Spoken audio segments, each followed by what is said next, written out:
Hey, in this video, we're going to be scrubbing the underside of the car as well as taking care of some other rust.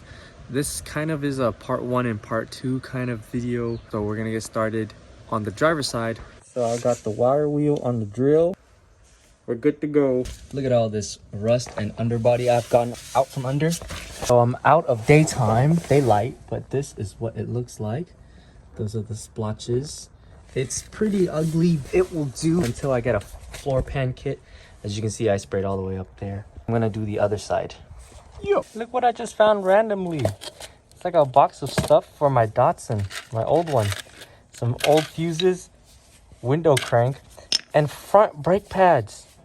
I ripped the carpets here off and to expose all of my holes. So this is the hole that the seller showed me.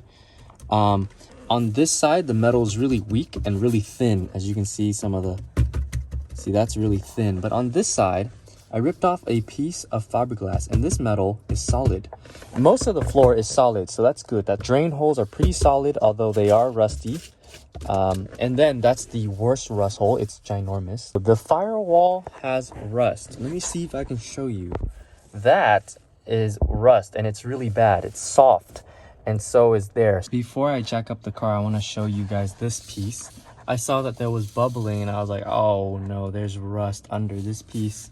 So 3 screws later, it came off. And luckily, it's just a piece. And next up, I took off this cute little door sill that I'm taking off right now. Please don't fix it.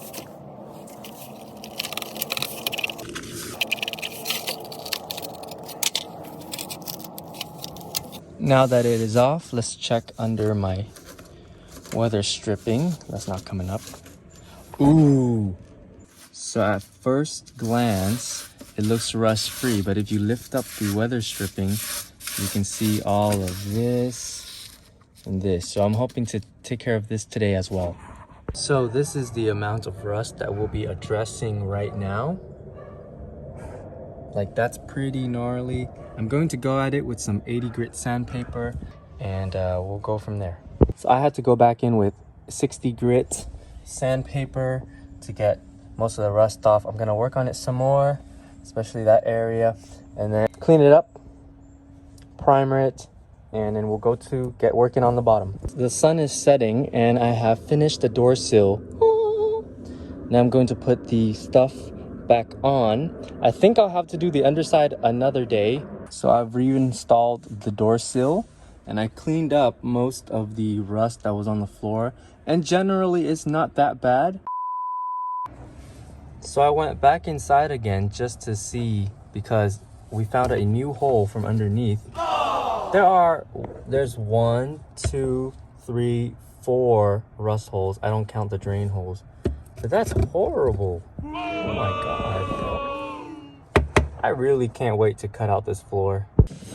Okay, so I have a bag, 2 bags actually, of dry ice. These are $10 each. They're about yay big. I'm going to smash them up.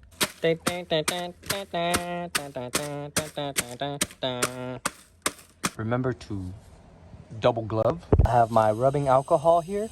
I'm gonna pour it in, let it muster, and then I'm going to pour it into here. So now that it's on, you can actually hear.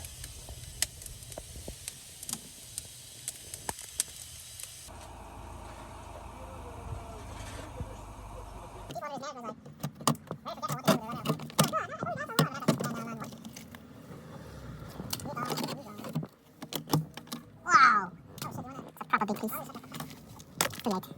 Wow. So this usually is glued on, so it's super hard to get off. But with the dry ice, it just comes off. What?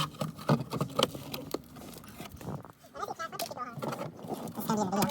It's gonna be in it. Yeah, you just said that. On national television. Yeah, he's a rampant racist. Yes? But it doesn't come off. Welcome.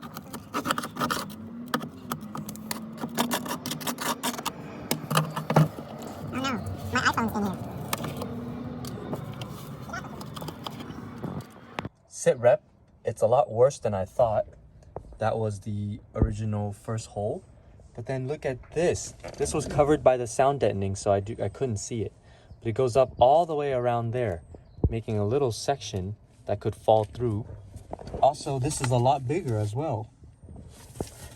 But the frame rail is solid. So now I'm measuring up places I want to cut out. This whole right section to the right of the ruler is going to get cut out from here all the way to there.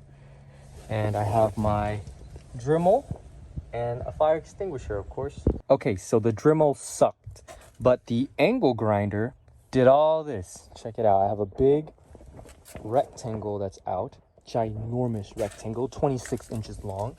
And I also cut out this smaller rectangle. The rust damage here, I'm not going to cut out. I have a fuel line or a brake line that runs right along here. I'm very skeptical about that, then it goes up. So I'm just going to fill these holes with weld. And this I'm not going to cut out because the frame rail is still solid. Just here is bad. I'm going to cut out a piece of metal now, but first I have to make a cardboard stencil. So I've made one stencil here, but it wasn't great. So you add, okay. I'm going to make another stencil. Hopefully that one fits better.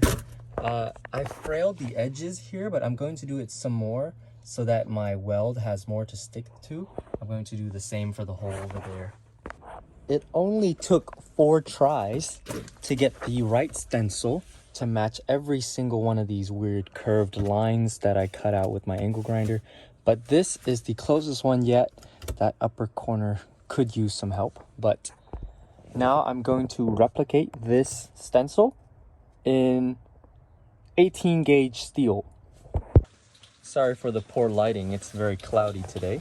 So I have the sheet metal cut out after a lot of measuring, a lot of cutting, a lot of throwing out stuff. I got a sheet metal that wasn't long enough, so I welded it to another sheet. Welding sheet metal is tricky. I have to do spot welds because it's so thin and it just punches holes through it. But this is the piece. It's very nice on the left side, but on the right side, I have a few gaping holes like that one and that one. The back is nice. I'm going to weld it in now, cover up as much flammable things as I have. Here I have a fire extinguisher. Remember to add your ventilation system if you're welding in this closed area. But I'm done. These are very ugly welds, but like these I did on the table, and as you can see, I like these. But these are so disgusting. They have so many holes. I'm going to go over it again, but this entire piece is in now, welded. I have to do that piece now. So after a lot of measuring, this is the piece that I created. It was hard to make this curvature because it curves upwards, but this is now what I have. There's holes here that I have to sand down and fill in, which is going to be hard. I have rubber right here I need to remove, but this is pretty much the other patch. I'm very happy. I'm gonna weld it in. So I'm done welding the big part and the small part. I'm going to leave that and that part because I'm so tired of it. I'm going to revisit it another time, but for now I am sanding with a wire wheel, getting rid of all this leftover rust.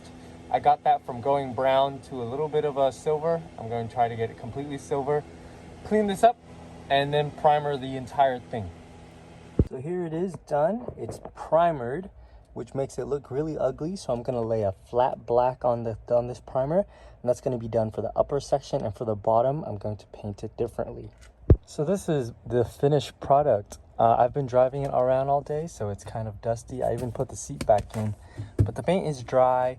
I think I bought satin black instead of flat black, so it's a little bit reflective, so it looks kind of weird. I like this a lot. I'll throw in what we started with. Now we're back at this. I'm very happy. I bought some seam sealer, and I'm going to use it to go underneath and just seal off any little holes. I have my seam sealer in a 10-ounce caulk gun. I have rust. This is the finished product. I went over it once or twice and use my thumb to smudge. That's gonna be it for this video. I've been wanting to do this for such a long time, and it's finally sealed, done, deal, put it away. Now we're actually in the car going to get another car, and that's gonna be in the next video. So thank you so much for watching. I'll see you next time.